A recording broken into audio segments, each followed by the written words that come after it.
Bonjour, Ronan, chez Human IT, j'ai plusieurs casquettes. J'ai la casquette de direction de projet, direction de production, mais celle qui nous intéresse aujourd'hui, c'est celle de responsable RH.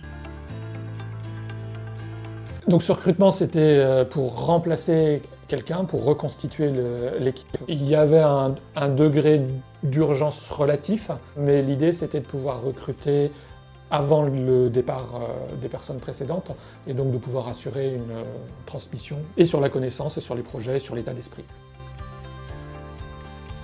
Mon objectif de travailler avec un cabinet, en particulier avec Unlock, c'était de m'aider essentiellement sur la présélection, de pouvoir arriver avec des candidats qualifiés, tant sur leurs compétences techniques que sur leurs compétences humaines.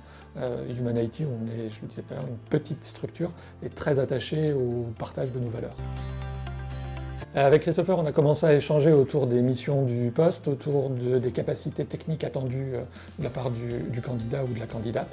On a rééchangé autour de l'équipe, de la taille de l'équipe, des valeurs, des typologies de projets. Dans un premier temps, Christopher, de son côté, a pu faire une sélection dans son vivier auprès de profils qu'il a chassés et m'a proposé un certain nombre de candidats et candidates, leur CV, une fiche de description et toujours un échange entre Christopher et moi pour parler un peu plus précisément des candidats, des choses qu'ils ne voient pas par écrit mais qu'on peut exprimer de façon orale.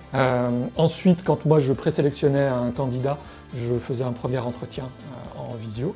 Test technique, donc test en grandeur réelle, au bureau, avec pour volonté tant de savoir ce qu'ils étaient capables de faire, mais surtout ce qu'ils étaient capables de comprendre et d'imaginer, et donc nous de nous projeter sur ce qu'ils seraient capables de faire demain. Dernier entretien, on a validé avec la direction l'adéquation du candidat.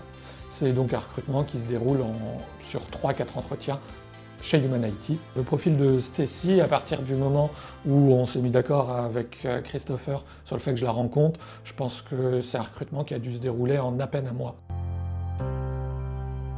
C'est de pouvoir avoir des échanges véritables. Comme je le disais tout à l'heure, il y a une sélection qui est faite tant d'un point de vue technique que sur des relations humaines, sur des prérequis humains.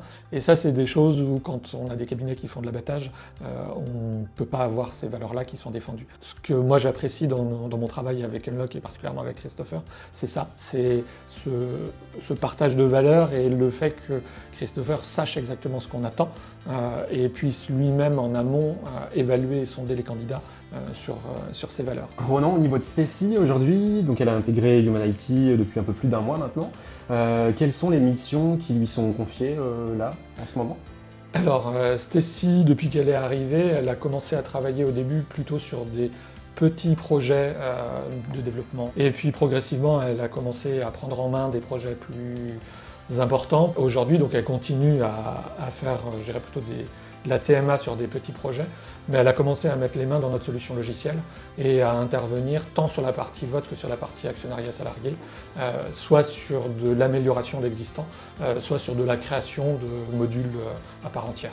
Donc bien évidemment, toujours autour de l'intégration de ce qui est fait par les bacs en front, donc de l'HTML, du CSS, et de plus en plus de JavaScript.